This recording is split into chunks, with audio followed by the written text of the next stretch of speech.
very forthcoming about the fact that she has your record in her sights. What do you expect to see happen on Sunday? And is it a matter of time before it's overtaking it? Yeah, I mean, I think it's always been a matter of time. And when you set a record, you probably don't. I never thought that it would stand for 15 years. I can remember when I crossed the line. I can remember seeing Dave Bedford at the end, and he was saying, "Oh, I'm not going to see that beaten for a while." And I thought I could beat it at that point. I thought I could still improve on it. And the marathon's very much about getting it right on the day. And how that pans out, you need good conditions, you need to have obviously done the training and be in shape, and you need a little bit of luck on the day as well. But yeah, the longer it's gone on, obviously the more attached I've become to it, and it's started to feel a little bit like part of the family. But it's inevitable it's going to get beaten at some point. And I think this last year, the way that Mary ran, I thought for a lot of that race that it was under threat. And so I think she's capable. I think first and foremost, though, she has to concentrate on winning the race, because very much I think she has a race on her hands against Tirunesh Barber, and Tirunesh is equally capable of taking the time. So I don't think we should talk about it just as Mary Keitany going after it. I think it's the both of them. Yes, Johnny. Yeah. Sweet.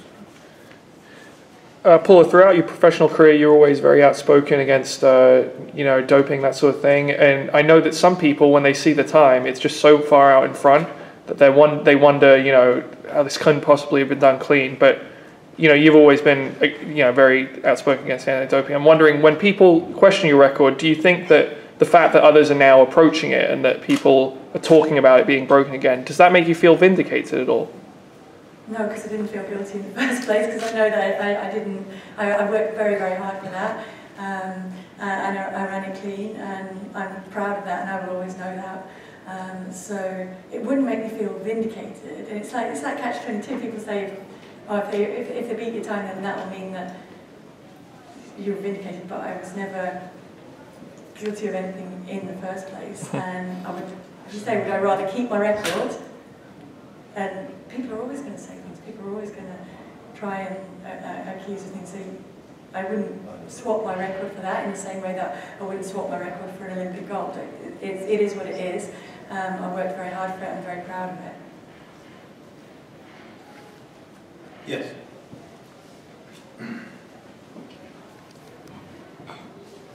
Paula, the sport really needs people with your experience and intelligence. What are your plans in terms of keeping involved at higher levels and administering the sport? Well, at the moment, I've kind of got a lot of different hats. I work, so I consult for the Athletics Integrity Unit, which is actually celebrating its first birthday today, and I'm very proud to be associated with that. It's something that, as Jonathan said, I've felt very strongly about my whole career. I really believe that athletics is a beautiful sport, and that the clean athletes out there are the most important people in the sport, and they have a right to be protected, and they have a right to be able to prove that they're clean and to compete on a level playing field. And I think that the Athletics Integrity Unit is revolutionising the way and leading the way for other sports in terms of, on the integrity of all levels, but particularly in anti-doping. I think the World Marathon Majors are really working with that and trying to achieve that, like I say, central aim of protecting the clean athletes as much as possible. So I work with them, I commentate, and if you can't be out there competing, then the next best seat is to be commentating on it, and you've kind of got the best seat in the house, and very privileged to be able to watch some outstanding performances firsthand and try and do a good job at commentating on them.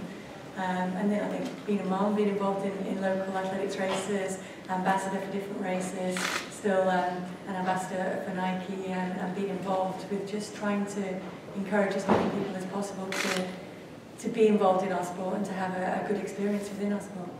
Can I just add on that Athletics Integrity Unit? I mean, that is a partnership that London Marathon is very proud to have as part of that World Marathon Majors.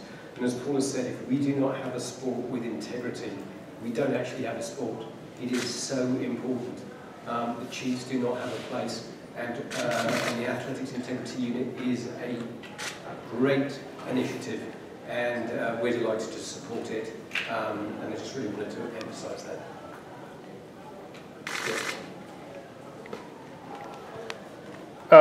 Paula, 2:15.25, it's not just way faster than anyone else in history, but it's also quite a bit faster than your second fastest time. I'm wondering what was so special about that race, your preparation, what went into running so much faster than even you had ever done?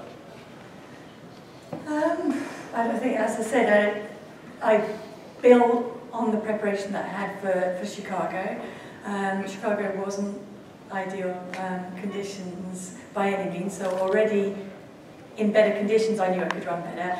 I think for me, running on the streets of London, I talked afterwards to Haile Gebrselassie, to Paul Turger, and they said you need to go to Berlin, you'll run quicker, you'll run way quicker in Berlin. I said no, for me, London is the fastest course because of the support and because of the history that it personally had for me. I think there wasn't a more inspirational course that I could run on. So absolutely, I came into that wanting to run the record on home ground, having done by far the best preparation up to that point of my life, so I knew I was in really good shape. I think I did get into better shape in training afterwards, but it didn't coincide with the race, and that's why I say it's so key in the marathon. You have to be in the right shape at the right time, and it's a very, very fine line. So before Athens, I was probably in as good, if not better shape, but I couldn't hold it to the race. I got injured and I wasn't able to perform to that level. And then I think in 2005, yeah, the build-up wasn't ideal. It wasn't ideal on race day either, but I still ran at 2:17, 40, 42 there. Yes. Paula, actually I have two questions. First is a record in comparison to a medal. What does that mean? I think the performance is the performance, and do you mean would I rather have swapped that for a medal at some point, or do I rate my world championship? Yeah, how do you see that? What does a record mean? I mean, it's a comparison over time and continents. I think it depends what your goal is. I mean, some people are championship racers. We're all aiming to achieve the dreams that we set out, and when I was 11 starting out, I kind of had two dreams. I watched Ingrid Christensen that day, and I wanted to one day run as well as she did, and to run well over the marathon. And I also watched the Los Angeles Olympics and wanted to win an Olympic medal. And I think goals I formulated throughout my career, I just wanted to be able to finish my career and say, yeah, I achieved what I was capable of. That was the best I was capable of doing.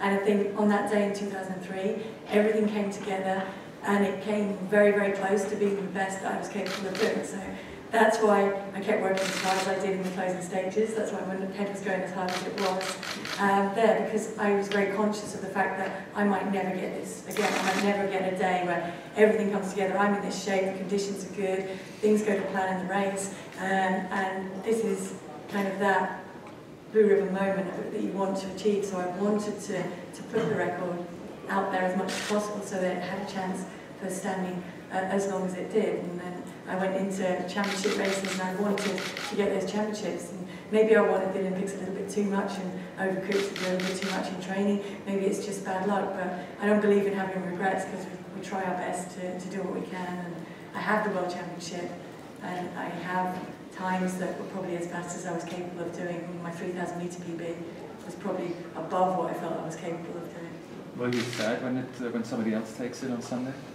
Well, I'd be sad. Yeah, I mean, I think it'd be a little bit sad, yeah, but I think it's always going to be my personal best, and it's always going to be something that I'm very proud of, that I know that the whole team around me worked very, very hard to achieve, and that won't ever be taken away. My second question, Paula, you just said that the athletes are the most important people in sports. When you look at sports in general... That's the clean athletes.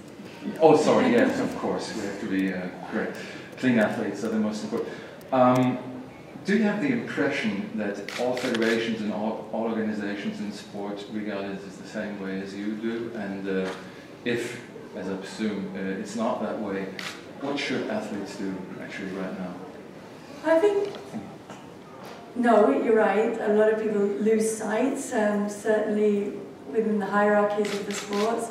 Sometimes they forget that it's actually about the athletes.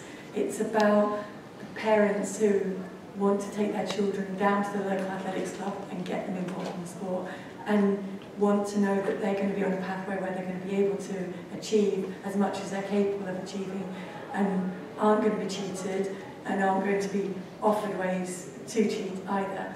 And it's about protecting those. And I think that if I look back now on the beginning of my career and the willingness of athletes then to stand up and say, hey, we're not happy with this, we want more done to protect the clean athletes and to protect the athletes within the sport, it's a lot better nowadays. People are much more willing to stand out and to demand that of the way that the sport is run. And I think because of that, people within the federations are listening a lot more and trying to do more also to protect athletes. Yes, at the back there.